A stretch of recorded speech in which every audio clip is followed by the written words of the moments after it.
Германското жири за доделување на наградата Автомобил на годината е составено од 18 уважени новинари кои, како и претходните години, имаа полни раце работа.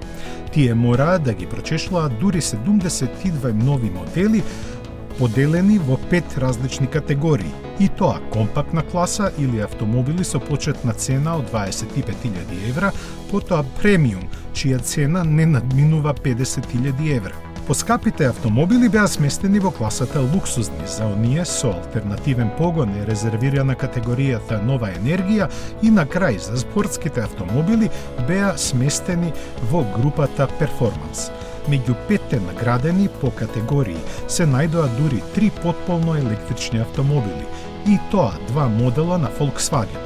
Сосем очекувано и логично Golf 8 исплива во групата на компактните возила, додека потполно електричниот ID3 собра најмногу поени во категоријата премиум.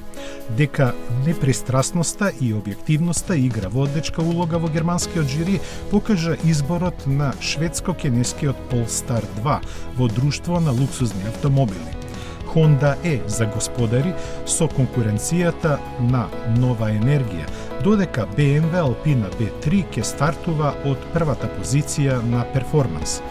Се вкупниот победник ќе се избере од наведените победници во класи, а ќе се објави на 16 идниот месец.